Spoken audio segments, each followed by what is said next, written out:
Bueno, vamos a dar lectura a Sofonías capítulo 3 y vamos a leer los versos del 9 al 20. Sofonías capítulo 3, versículos del 9 al 20. Esta es una profecía que el profeta Sofonías estaba hablando acerca del pueblo de Israel. Dice, en aquel tiempo, Sofonías hablando de un tiempo por venir, dice, devolveré yo a los pueblos pureza de labios, para que todos invoquen el nombre de Jehová, para que les sirvan de común consentimiento.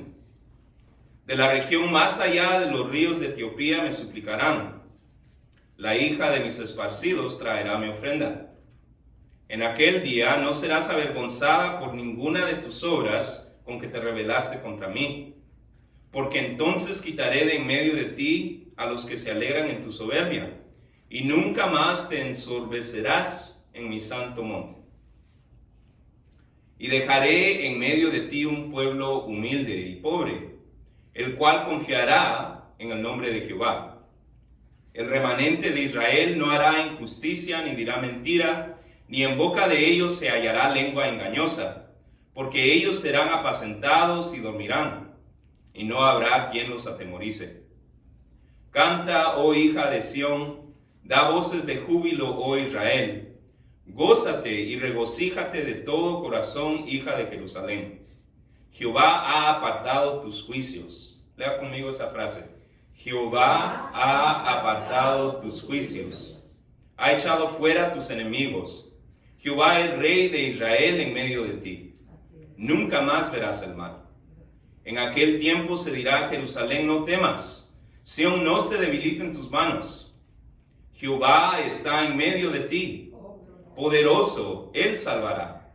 Se gozará sobre ti con alegría, callará de amor, se regocijará sobre ti con cánticos. Continúa, reuniré a los fastidiados por causa del largo tiempo. Tuyos fueron, para quienes el oprobio de ella era una carga. He aquí, en aquel tiempo yo apremiaré a todos tus opresores, y salvaré a la que cojea, y recogeré a la descarriada, y os pondré por alabanza y por renombre en toda la tierra. En aquel tiempo yo os traeré, en aquel tiempo os reuniré yo, pues os pondré por renombre y para alabanza entre todos los pueblos de la tierra, cuando levante vuestro cautiverio delante de vuestros ojos, dice Jehová. El título de nuestra reflexión bíblica de hoy es Gozo en lugar de miedo, lo cual constituye el cuarto estudio en una serie de temas que hemos venido estudiando acerca de cómo poner al miedo y los sentimientos que asociamos con él, como la preocupación o la ansiedad, en su lugar. En lo que va de esta unidad, hemos visto que para poner al miedo y los sentimientos que asociamos con él, como la preocupación o la ansiedad en su lugar, necesitamos temer a Dios. Frase cuyo sentido no es tenerle miedo a Dios, sino que, como lo estudiamos ya hace algunas semanas, significa reconocer y tener presente la posición de Dios como creador y ser supremo del universo. Temer a Dios significa rendirnos libremente a la preeminencia de los planes de Dios, y temer a Dios significa depender de la protección y provisión de Dios. Luego, hace 2 semanas, vimos que para poner al miedo y los sentimientos que asociamos con él, como la preocupación o la ansiedad, en su lugar, necesitamos encontrar nuestra seguridad en Dios. Entonces, en adición a temer a Dios, necesitamos encontrar nuestra seguridad en Dios, lo cual lo hacemos cuando descansamos en que la obra redentora de Cristo y solo la obra redentora de Cristo nos garantiza protección eterna y nos hace inseparables del amor de Dios. Amén. Finalmente, la semana pasada estudiamos que para poner al miedo y los sentimientos que asociamos con él, como la preocupación o la ansiedad, en su lugar, podemos optar por actuar con valentía durante tiempos difíciles. Y actuar con valentía, como vimos, no significa actuar como valentones o fortachones. Significa responder a la voz de Dios con la intención, con el impulso, con el deseo de acercarnos más a Él, y significa acudir a Jesús en vez de alejarnos de Él cuando notamos que nuestra poca fe nos hunde. Eso dicho, hoy vamos a ver que para poner al miedo y los sentimientos que asociamos con él, como la preocupación o la ansiedad, en su lugar, podemos experimentar el gozo que desplaza el temor cuando participamos del reino de Dios. Si deseamos poner al miedo en su lugar, si deseamos desplazar el miedo, podemos hacerlo al experimentar el gozo que viene con participar del reino de Dios. Pero ¿qué significa esto? ¿Qué significa participar del reino de Dios? ¿Cómo podemos participar del reino de Dios? Bueno, de acuerdo al pasaje que acabamos de leer, podemos experimentar el gozo que desplaza el temor cuando participamos del reino de Dios, en primer lugar, a través de la humildad. ¿Cómo podemos ser parte del reino de Dios? ¿Cómo podemos ser partícipes del reino de Dios? ¿Cómo podemos experimentar el gozo de participar en el reino de Dios? A través de la humildad.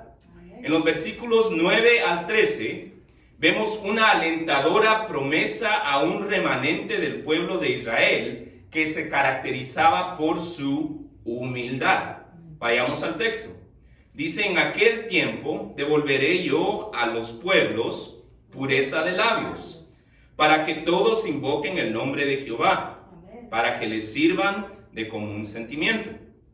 De la región más allá de los ríos de Etiopía, que en ese entonces era la parte más lejana del mundo conocido, entonces de los rincones de la tierra, dice, me suplicarán, la hija de mis esparcidos traerá mi ofrenda.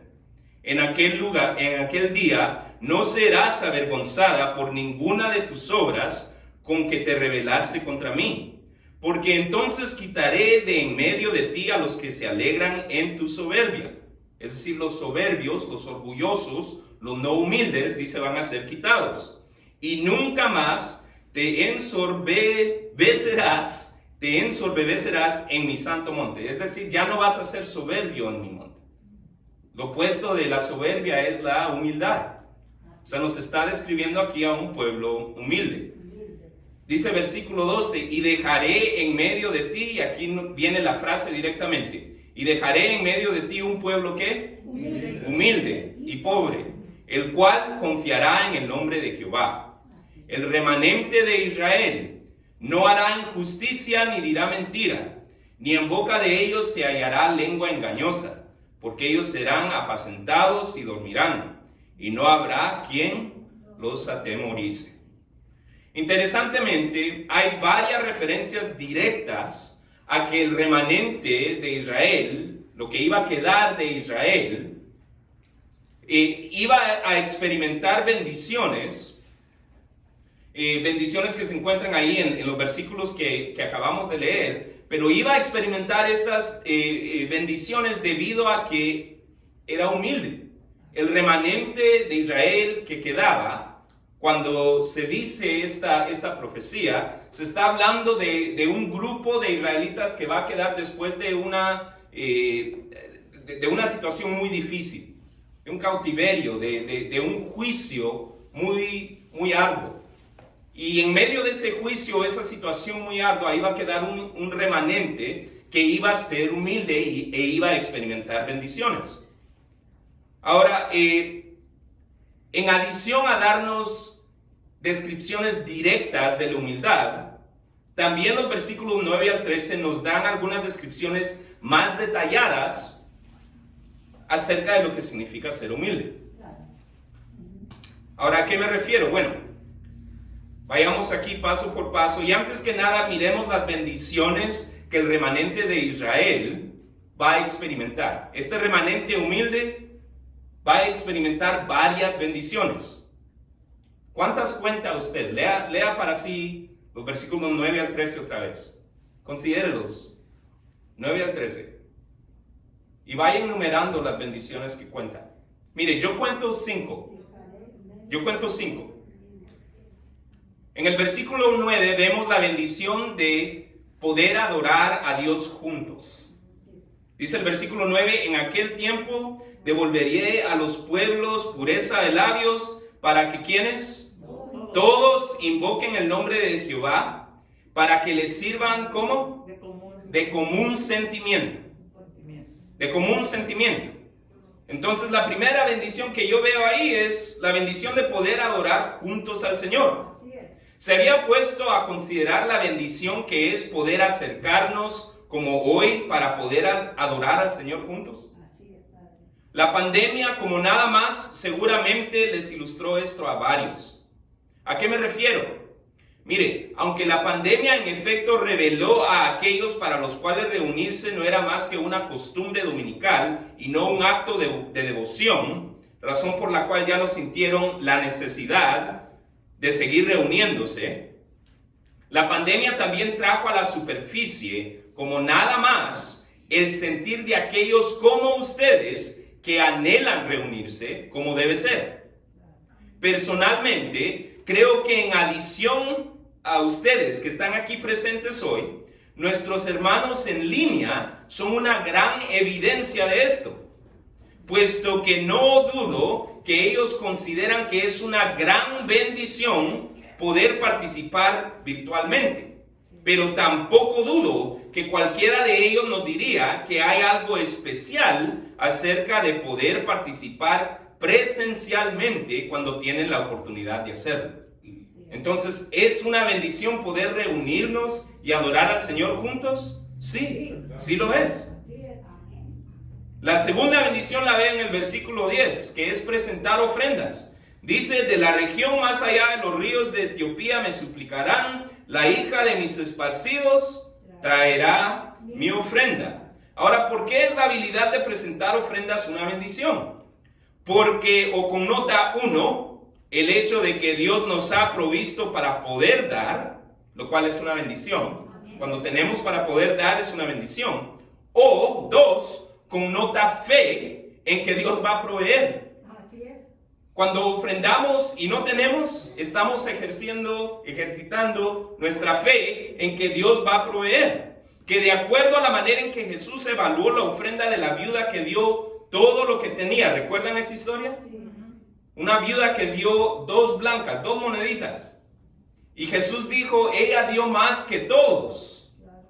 Entonces, de acuerdo a la manera en que Jesús evalúa la ofrenda de esta viuda, y si está interesado, esa historia está en Marcos 12, también está en Lucas 21, yo les animaría a que la apunten y la lean más tarde. Pero de acuerdo a la manera en que Jesús evalúa la ofrenda de esta viuda, el dar en esta manera, como una expresión de fe, es una bendición y acto de devoción aún mayor que dar cuando se tiene.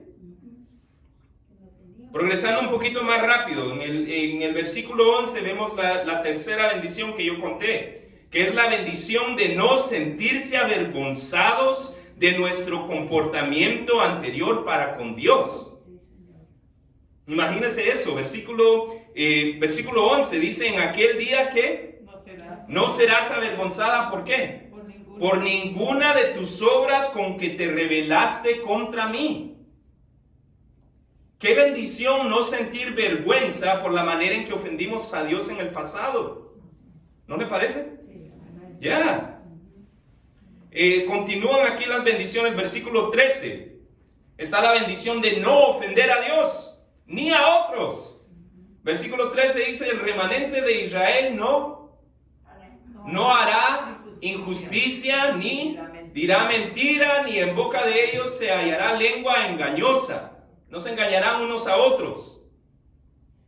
Interesante, ¿ah? Qué bendición, no ofender a Dios, no ofender a otras personas. La quinta la leo también ahí en el versículo 13. Dice, porque ellos serán apacentados y dormirán, y no habrá quien los atemorice. Es la bendición de vivir, de comer y de dormir seguros, libres del temor. Ahora, como mencioné anteriormente, el pasaje nos sugiere que este remanente de Israel iba a experimentar estas bendiciones debido a su humildad, la cual es descrita de manera directa. en frases comenzando con el versículo 11. Dice, quitaré al orgulloso y al arrogante de entre ustedes. Versículo 11, en aquel día no serás avergonzadas de ninguna de tus obras con que te rebelaste contra mí, porque entonces quitaré de en medio de ti a los que se alegran en tu soberbia, y nunca más te ensoberbecerás en mi santo monte. Entonces, que se quiten a los soberbios es una referencia directa a la humildad de este grupo. Iban a quedar solo los sencillos y los humildes, porque son ellos los que confían en el nombre del Señor. Sin embargo, e interesantemente, la humildad de este remanente también está descrita con actitudes. Con actitudes. No solo se nos dice que van a ser humildes, porque ya no van a haber soberbios. No solo se nos dice, como en el versículo 12, y dejaré en medio de ti un pueblo que humilde. No solo hay referencias directas a la humildad, también hay referencias a actitudes que connotan la humildad. La primera se encuentra en la actitud con la que concluye el versículo 12. Dice, y dejaré en medio de ti un pueblo humilde y pobre. Lea conmigo la última frase del versículo 12, el cual confiará en el nombre de Jehová. Confiar en el nombre del Señor en vez de en nuestra propia fuerza, riqueza o suficiencia, como lo haría el altivo, es una actitud de humildad. Confiar en Jehová es una actitud humilde. Otras actitudes de humildad se ven presentes, por ejemplo, también en el versículo 9. En el versículo 9 donde dice, purificaré el lenguaje de todos los pueblos.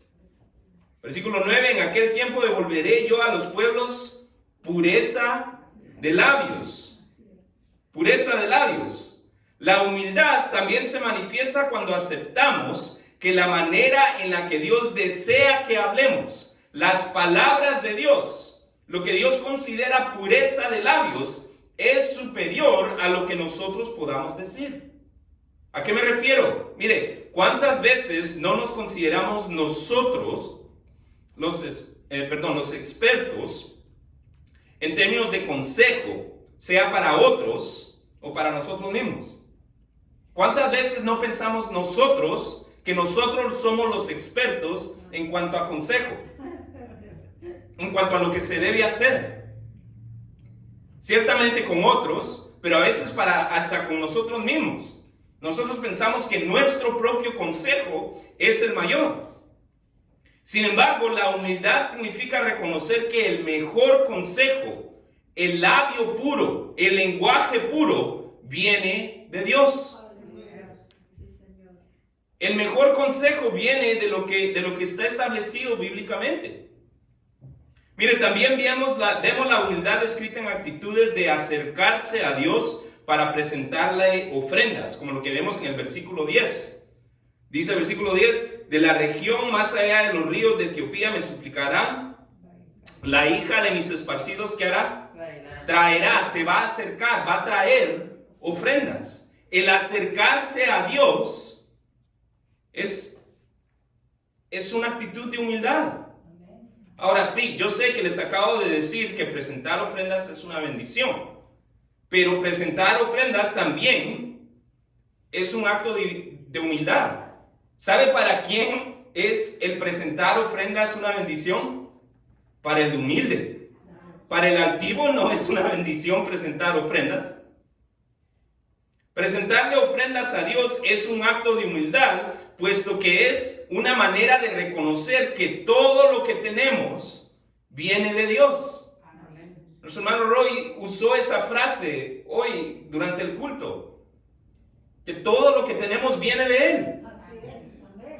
Ahora, los altivos van a argumentar cómo va a ser esto posible. Si Dios no va al trabajo por mí, yo me he ganado todo lo que tengo con esmero. Pero la respuesta bíblica a esto es bastante simple. ¿Recuerdan cuando Moisés se queja con Dios y le dice, ¿cómo voy a poder hacer esto? Le dice, yo soy tardo para el habla. ¿Cuál fue la respuesta de Dios a Moisés? ¿Quién hizo la boca? Es que tú piensas que es por tu esmero que lo haces. Pero ¿quién te dio la fuerza, la inteligencia, la destreza, la habilidad de desarrollar una destreza o la oportunidad que necesitaste para obtener lo que tienes? ¿Ordenamos la fuerza o la inteligencia o la destreza? ¿Ponemos una orden en la matriz? ¿Le decimos, mamá, quiero salir con esto? No, eso es algo que el Señor nos da por gracia. Entonces todo lo que tenemos viene por gracia del Padre. Pero reconocer esto requiere humildad. De la misma manera que requiere humildad aceptar que los decretos del Señor son mejores que lo que nosotros podríamos formular. Y por eso merecen sumisión. Como nos dice en el versículo 11, dice: en aquel día no serás avergonzada por ninguna de tus obras con que te rebelaste contra mí, porque entonces quitaré de en medio de ti a los que se alegran en tu soberbia, y nunca más te ensorbecerás en mi santo monte. Es decir, aceptar que los caminos, los decretos de Dios son mayores, que merecen sumisión, que merecen ya no rebelarnos en contra de Él. El aceptar eso requiere humildad. El que dejemos de rebelarnos contra Él debido a la mentalidad de que Él realmente sabe lo que es mejor para nosotros, es un acto de humildad. Decir, no me voy a rebelar contra Dios porque Él sabe lo que es mejor para mí, no yo.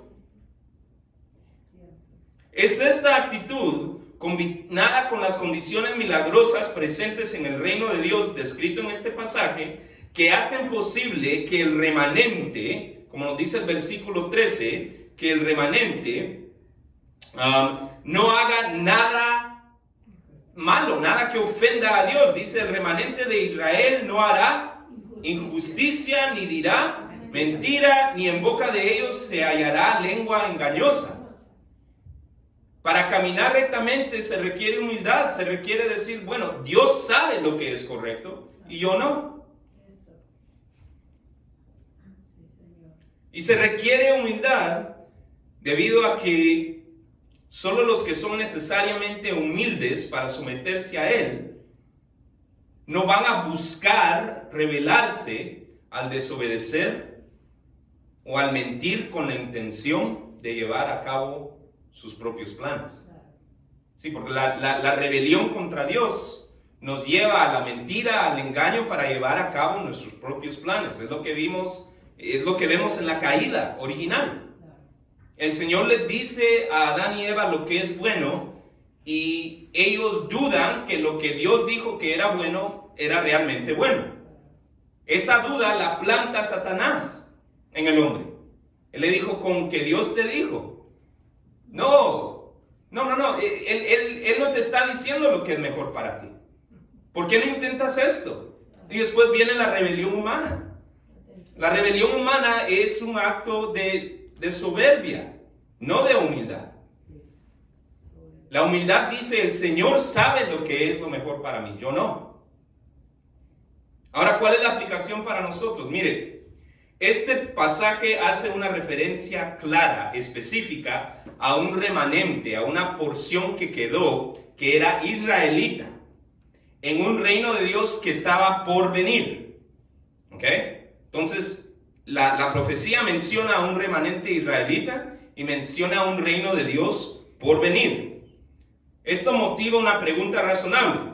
Si estamos hablando de desplazar el miedo al experimentar el gozo de participar en el reino de Dios, y si este pasaje describe dicho reino como un lugar habitado por israelitas en un tiempo futuro, ¿cómo le vamos a hacer si en primer lugar no somos israelitas y en segundo lugar el reino todavía está por venir? ¿Cómo podemos participar de un reino que todavía no ha llegado?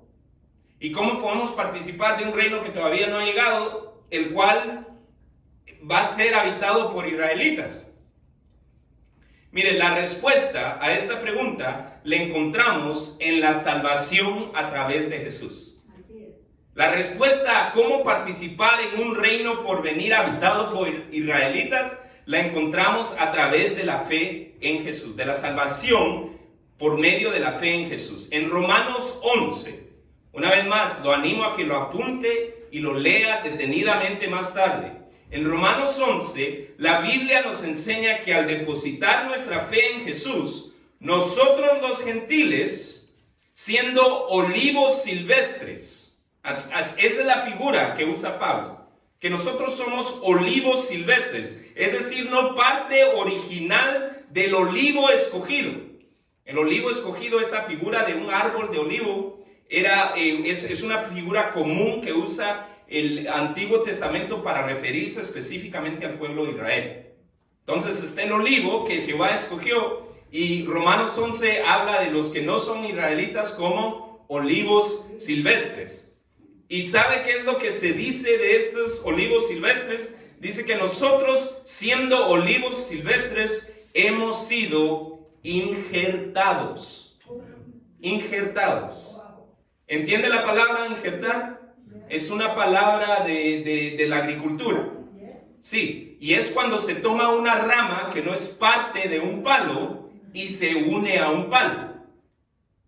Eso es lo que dice Romanos sucede con nosotros cuando depositamos nuestra fe en Jesús. Somos injertados, y la frase literal que usa es injertados y hechos partícipes de la raíz y rica savia del olivo. Qué interesante, ¿ah? En otras palabras, a pesar de no ser israelitas, al depositar nuestra fe en Dios, hemos sido injertados al pueblo de Dios, teniendo así acceso al reino al cual tendrá acceso ese remanente israelita descrito en este pasaje. Esta idea también nos la comunica un salmo bellísimo, el Salmo 87.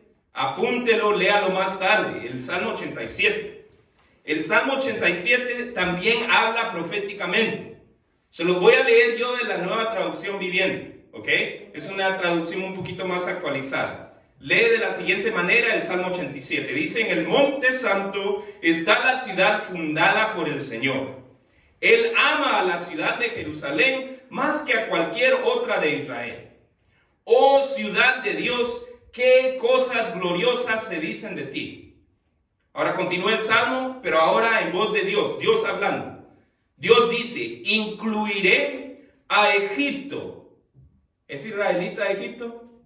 No. ¿Y a Babilonia? ¿Es israelita Babilonia? No. Pero dice: incluiré a Egipto y a Babilonia entre los que me conocen, también a Filistea.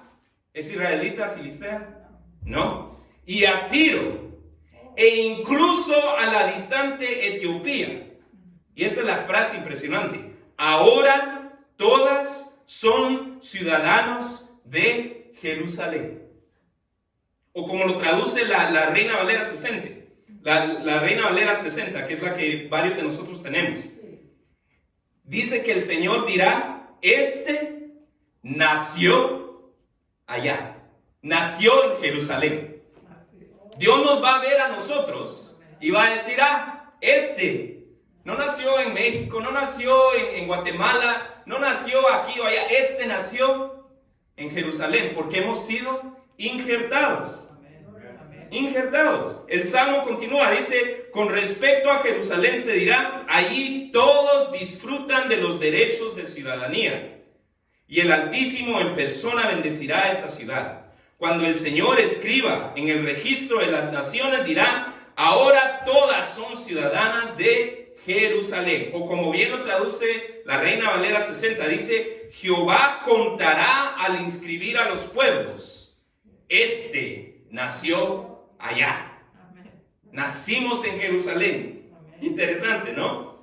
Entonces, a través de la salvación, el no ser israelita no es problema en términos de este reino. Pero ¿qué del aspecto futurista del reino? Que es un reino por venir. Bueno, si realmente entendemos el reino de Dios, sabremos que aunque sí, su establecimiento en pleno, el reino físico de Dios, es un evento que está en el porvenir, su inauguración, su banderazo de salida, comenzó con la primera venida de Jesús, quien permitió que el reino de Dios se estableciera en cada persona de manera individual cuando ésta deposita su fe en Él. Romanos también nos enseña acerca de esto. Apunte Romanos 14. Romanos 14, en particular el versículo 17. Y lo que dice Romanos 14, el versículo 17, está hablando del reino de Dios y que el reino de Dios no es únicamente una idea física. Sí es una idea física, el reino de Dios va a venir físicamente a establecerse. Amén. Pero dice que el reino de Dios no solamente es una idea física como comida y bebida, sino que es justicia, paz y gozo en el Espíritu Santo. En el Espíritu Santo. ¿Dónde mora el Espíritu Santo? Mora en el creyente desde el momento de su salvación. Entonces, ¿en dónde está el reino de Dios? Sí, es un reino que viene a establecerse físicamente, pero el reino de Dios también está en nosotros. Está en nosotros. Está en nosotros a través de la justicia, paz y gozo en el Espíritu Santo. Entonces, a través de la salvación, no es problema no ser israelita, no es problema que el reino de Dios físico venga en el porvenir. Podemos participar de ese reino siendo no israelitas y ahora mismo. Podemos empezar a experimentar el reino ahora a través de la justicia, paz y gozo en el Espíritu Santo. Gozo que, de acuerdo al pasaje de Sofonías que acabamos de estudiar, podemos experimentar al acercarnos a Dios con una actitud humilde. Entonces, ¿cuál es la aplicación para nosotros? Bueno, considere cualquier situación que le esté infundiendo miedo o alguno de los sentimientos que asociamos con él, la preocupación o la ansiedad. ¿Será posible que nos estamos perdiendo la oportunidad de desplazar el miedo con el gozo que viene cuando nos sometemos a Dios en humildad?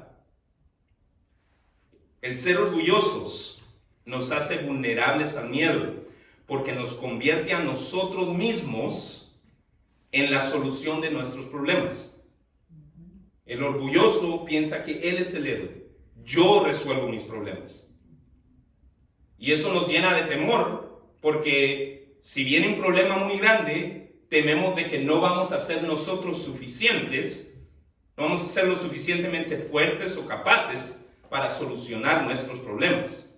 Ahora, la actitud humilde reconoce que aunque nosotros no somos suficientes, Dios sí lo es. Yo no soy suficiente, yo no soy lo suficientemente capaz, inteligente, pero ¿saben qué? Dios sí. Y en eso se encuentra el gozo del descanso, pues ya no tenemos que preocuparnos acerca de si nosotros somos suficientes o no. Podemos descansar en que Dios sí es suficiente. Entonces, estamos atravesando una situación difícil que nos infunde miedo. No nos perdamos la oportunidad de desplazar el miedo con el gozo de participar en el reino de Dios a través de la humildad, de reconocer que aunque nosotros no somos suficientes, Dios, que está a nuestro cuidado, sí lo es. En segundo lugar, el pasaje de hoy nos sugiere que podemos experimentar el gozo que desplaza el temor cuando participamos del reino de Dios asimilando nuestra justificación. Yo he utilizado esta frase o una frase parecida antes. Esto de asimilar nuestra justificación significa vivir como que si creemos que la realidad realmente es la realidad, que hemos sido perdonados. Vivir como personas que saben que han sido perdonadas. En los versículos 14 al 17, el profeta llama al remanente israelita a cantar en luz de su justificación. Versículo 14 dice: canta, oh hija de Sión, da voces de júbilo, oh Israel, gózate y regocíjate de todo corazón, hija de Jerusalén. ¿Por qué? Versículo 15, lea conmigo. Jehová ha apartado tus juicios. ¿Por qué celebrar? Porque Jehová apartó de ti sus juicios. Porque Jehová te perdonó. Dice: ha echado fuera tus enemigos. Jehová es rey de Israel en medio de ti. Nunca más verás el mal. En aquel tiempo se dirá a Jerusalén: no temas, Sión, no se debiliten tus manos. Jehová está en medio de ti, poderoso, Él salvará, se gozará sobre ti con alegría, callará de amor, se regocijará sobre ti con cánticos. Mire, aunque el pasaje describe la salvación de Dios en términos directos o literales, con frases como la que vemos en el versículo 16, dice: Jehová está en medio de ti, poderoso, dice, Él salvará. Versículo 17, Jehová está en medio de ti, poderoso, Él salvará. Es decir, hay frases que nos dicen directamente de la salvación de Dios. Dice en el versículo 15, Jehová ha apartado tus juicios, ha echado fuera tus enemigos. Es una referencia directa a ser salvos. Frases como: nunca más verás el mal. ¿Ven esa al final del versículo 15? Nunca más verás el mal. El pasaje también describe la salvación con la frase: Jehová ha apartado tus juicios. Jehová ha apartado tus juicios. Esta frase en particular es interesante para mí debido a la manera en la cual se puede entender la salvación. Para aquellos que no han escuchado o han olvidado esta enseñanza, la salvación la podemos ver como un proceso de 3 etapas: la justificación, la santificación y la glorificación. La justificación sucede el instante que decidimos depositar nuestra fe en Jesús. Todas estas es una descripción de la jornada de la salvación. Somos salvos al instante que depositamos nuestra fe en Jesús. Pero la manera en que eso se desarrolla, la manera en que eso crece, empieza con la justificación. La justificación, el instante en que Dios nos comienza a ver a través del sacrificio de Jesús como justos. Al depositar nosotros nuestra fe en Jesús, Dios nos ve a nosotros. Dios me ve a mí con lentes teñidos con la sangre de Jesús. Y a través de esos lentes, Dios nos ve a nosotros como que si nunca hubiésemos pecado. Y esto no de nosotros, sino que únicamente debido a la persona y obra de Jesús. Por supuesto, aunque en ese instante Dios nos empieza a ver como santos, en términos de posición, Dios nos ve como una persona que es santa, que nunca lo ha ofendido. La realidad es que en ese mismo instante nosotros no somos aún lo que debemos ser. Y la jornada que continúa es una jornada en la que Dios va forjando en nosotros la santidad que ve en nosotros al vernos a través del sacrificio de Jesús. Ese proceso de forjar en nosotros lo que Dios ve que nosotros somos a través del sacrificio de Jesús se llama la santificación. El proceso de santificación que sucede hasta el momento de nuestra muerte. Vamos a ser santificados hasta el momento de nuestra muerte, a partir de la cual pasamos a una gloria cuya culminación es la resurrección a cuerpos glorificados, ya no sujetos a las necesidades y tendencias pecaminosas de nuestros cuerpos actuales. Pasamos a cuerpos inmortales, capaces de habitar en la presencia de Dios en su reino físico por venir, lo cual constituye la etapa conocida como la glorificación. Ahora bien, al decir Jehová ha apartado tus juicios, este pasaje se refiere a nuestra justificación. Lo cual, para repasar, es el momento en el cual Dios nos comienza a ver a través del sacrificio de Jesús como justos. Ahora, ¿por qué hago énfasis aquí? Bueno, porque creo que muchos malentienden el perdón de Dios. Muchos piensan que el significado del perdón de Dios es que Dios simplemente decide ignorar lo que hicimos antes. Y eso los hace sentir que si Dios se enoja, entonces decidirá recordar lo que antes había pensado ignorar. Eso no es el caso. Al momento de la justificación, como bien nos dice el pasaje, los juicios de Dios son apartados de nosotros porque en ese momento son satisfechos por Cristo Jesús. Cristo toma el juicio de Dios que estaba designado para cada uno de nosotros. Cristo Jesús lo toma, lo absorbe. Él absorbe el castigo que Dios había determinado por todos nuestros pecados, presentes, pasados, futuros.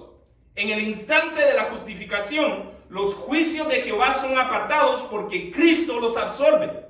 No es que Dios simplemente decide, voy a ignorar esto. No, la factura se paga.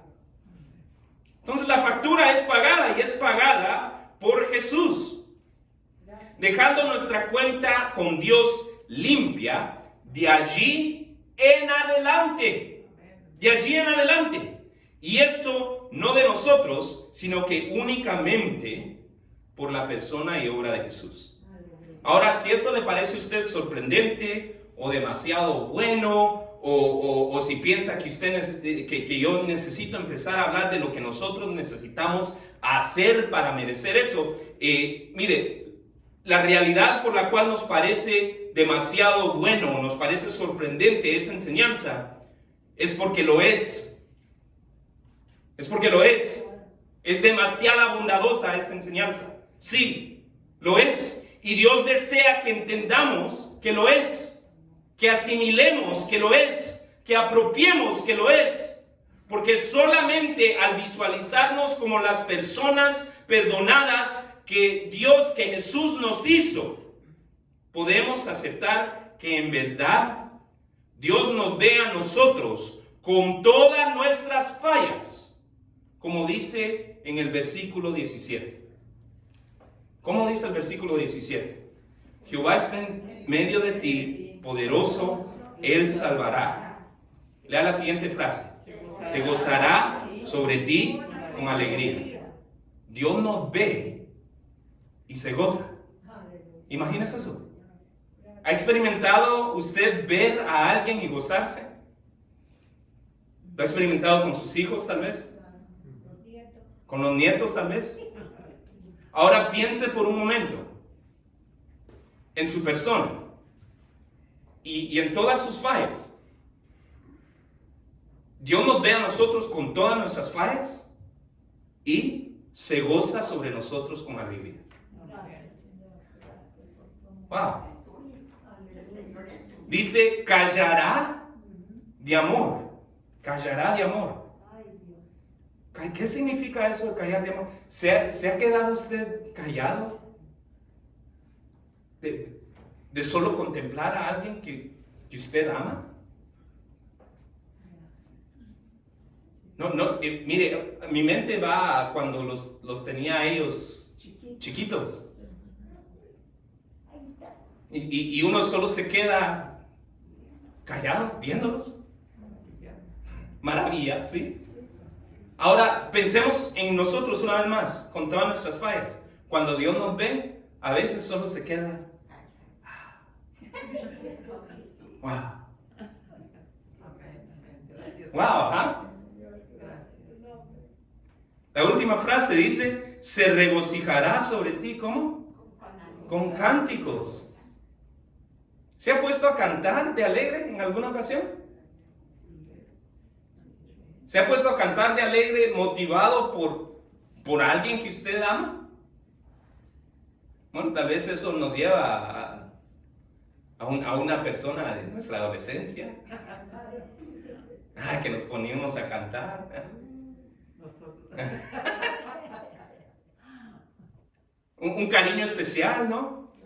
Pero lo que está describiendo aquí la palabra es que Dios nos ve y se regocija sobre nosotros con cánticos.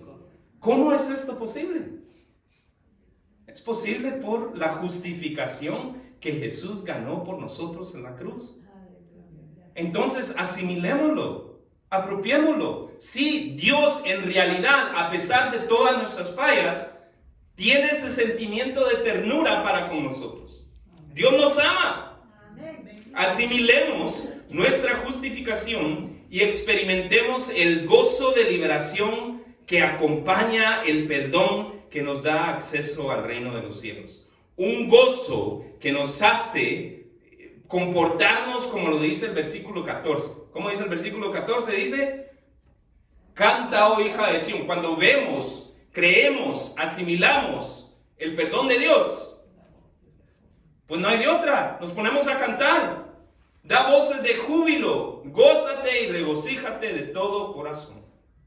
Ahora, ¿cuál es la aplicación para nosotros? ¿Habrá alguna situación que en este momento nos esté infundiendo miedo o alguno de los sentimientos que asociamos con él, como la preocupación o la ansiedad? ¿Qué sucedería si empezáramos a considerar estas situaciones como oportunidades para experimentar el gozo de nuestra justificación en Dios?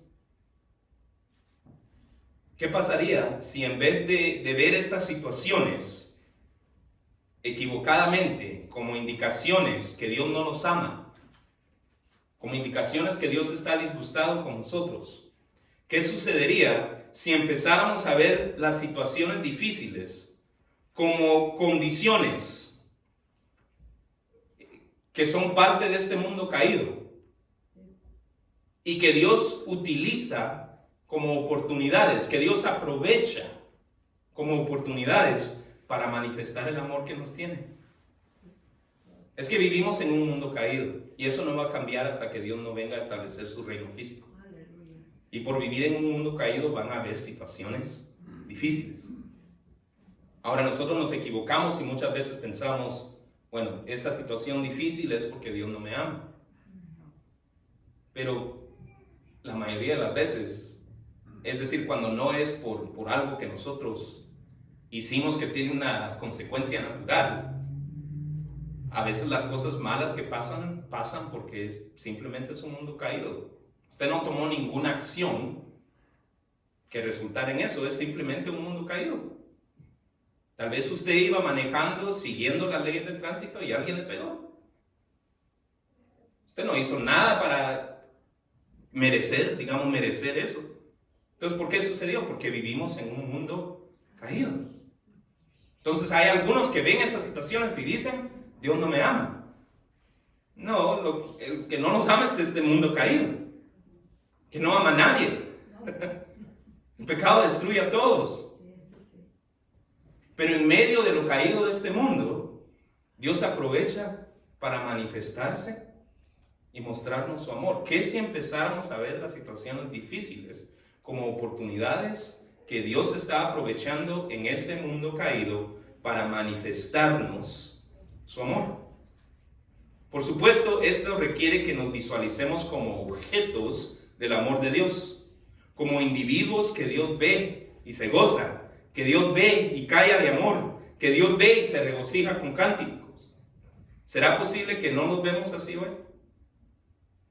Tal vez es hora que atendamos el llamado de asimilar la justificación que Cristo Jesús ha ganado por nosotros, para así escuchar el ánimo con el cual concluye el versículo 16.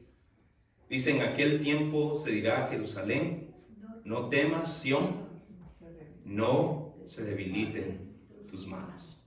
En tercero y último lugar, el pasaje de hoy nos sugiere que podemos experimentar el gozo que desplaza el temor cuando participamos del reino de Dios a través de la expectativa, a través de la humildad, a través de asimilar nuestro perdón, pero a través de la expectativa, es decir, al estar expectantes de la restauración que viene con el reino de Dios.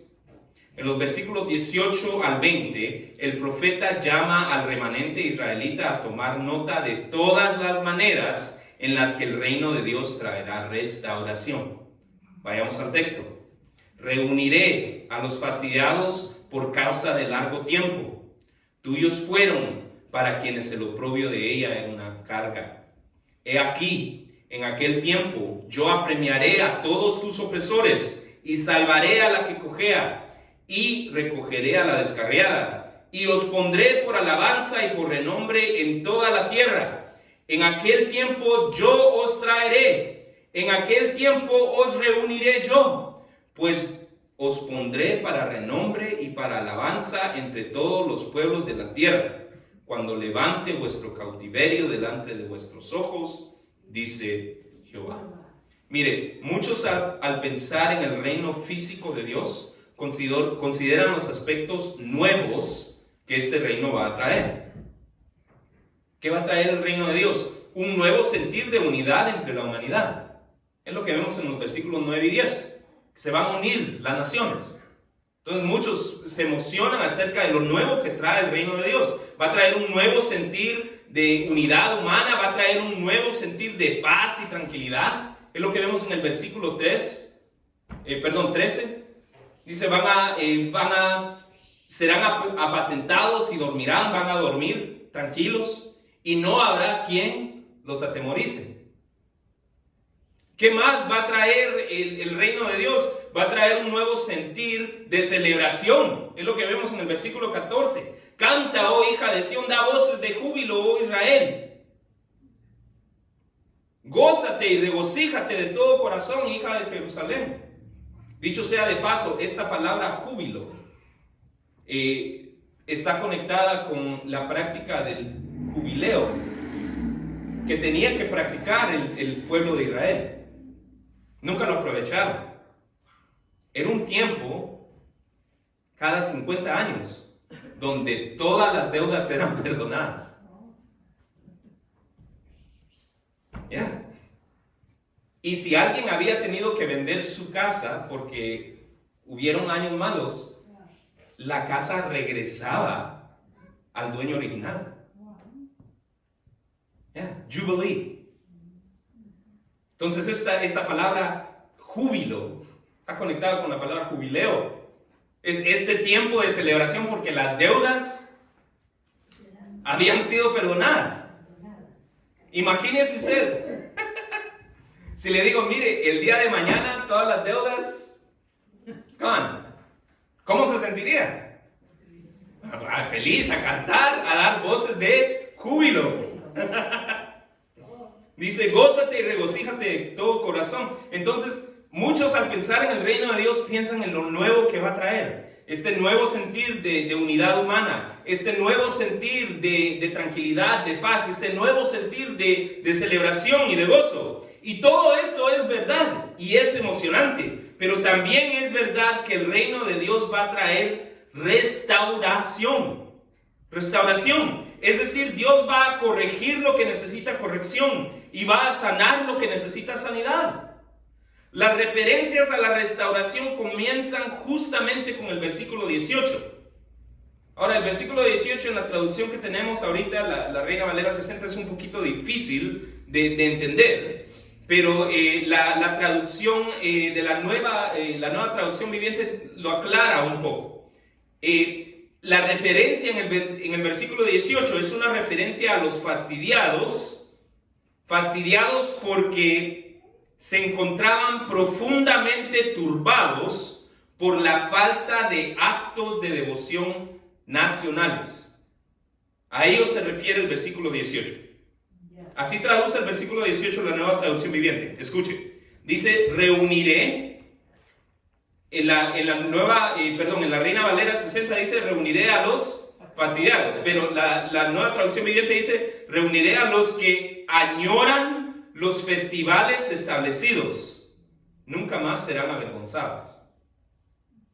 Entonces, ¿a quién va a restaurar Dios? Va a restaurar a los que tienen un sentir profundo de pena, de dolor, a los que lamentan la falta de devoción nacional o corporal a Dios. ¿Lamenta usted a veces la condición de esta nación? ¿Lamenta usted a veces la condición de su patria madre? ¿Desearía que tornaran sus corazones para con Dios? El Señor va a restaurar a todos los que tienen ese sentir en ese día. Todos los que tienen el sentir de que, wow, me gustaría que hubiera una celebración en grande, a nivel nacional, de devoción a Dios, van a ver la restauración de eso. Las referencias a la restauración continúan. En el versículo 19 vemos la restauración de la justicia. De la justicia. Dice versículo 19, he aquí en aquel tiempo yo, ¿qué dice? Apremiaré a todos tus opresores. Donde el verbo apremiar no significa dar premios, significa lo opuesto. Significa justiciar. Va a justiciar a todos tus opresores. ¿Cuántos no deseamos ver justicia? Mire, ha sido la porra desde el asesinato de este hombre en 2020. Justicia, justicia, justicia. ¿Cuántas personas no hay que desean ver justicia? Pero aquí se nos dice que el reino de Dios va a restaurar este sentido de justicia, va a traer justicia. El reino de Dios dice, va a traer restauración a los enfermos. Continúa el versículo 19, dice, y salvaré ¿a quién? A la que cojea. A la que cojea. También trae restauración a los que, a pesar de ser parte del pueblo, están en situaciones que los hacen sentir que han perdido su noción de dirección. ¿Siente eso usted a veces? Usted sabe que es una persona que ama a Dios. Viene aquí los domingos, se reúne, tiene un corazón para con Dios. Pero hay situaciones difíciles que a veces nos hacen pensar, wow, what's going on? ¿Qué está sucediendo? Y aquí el pasaje nos dice, recogeré a la descarriada, a los que se sienten oprimidos, se sienten desorientados, descarriados, que han salido del camino, desorientados por la situación. El Señor los va a restaurar, los va a recoger. Y por último dice que va a restaurar el honor y dignidad que Israel había perdido debido a todas las veces que se habían apartado de Dios solo para encontrar así su propia ruina. Cada vez que Israel se apartó de Dios solo encontró ruina. Pero a pesar de todas esas ocasiones que los hizo perder dignidad, que otros pueblos se burlaran de ellos, dice el versículo 19, y os pondré por alabanza y por renombre en toda la tierra. En aquel tiempo, versículo 20, yo os traeré, en aquel tiempo os reuniré yo, pues os pondré para renombre y para alabanza entre todos los pueblos de la tierra, cuando levante vuestro cautiverio de vuestros ojos, dice Jehová. Ahora, ¿cuál es la aplicación para nosotros? Aunque podemos participar en el reino de Dios, que ya se encuentra en nosotros a través del Espíritu Santo, recuerden, el reino de Dios ya está aquí. Amén. En cierto sentido ya está aquí, porque está en nosotros. Pero el reino físico de Dios viene con la segunda venida de Jesús. Entonces, aunque podemos participar del reino de Dios que ya se encuentra en nosotros, a través de la humildad y a través de asimilar nuestra justificación, este pasaje nos muestra que tanto el remanente israelita como nosotros, que hemos sido injertados a ese remanente, podemos participar del reino por venir a través de mantener una expectativa jubilante de ese reino. Al considerar esta idea en particular, me vino a la mente una conversación que tuve hace algunos días con uno de ustedes, uno de nuestros hermanos que se reúne aquí.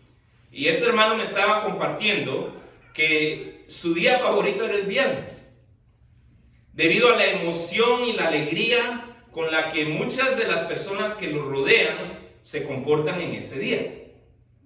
Le parece bonito el sentir la emoción con la que la gente que lo rodea se comporta ese día.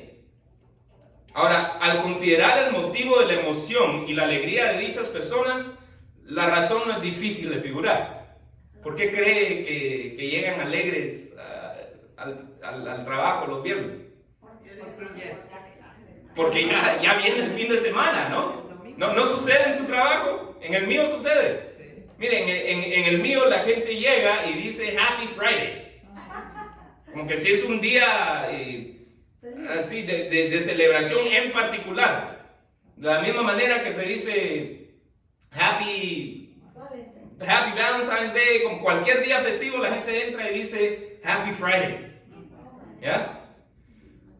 Sí, claro, es porque la gente está emocionada de que ya viene el fin de semana. Es la expectativa, día de fiesta. La expectativa de lo que viene con el fin de semana.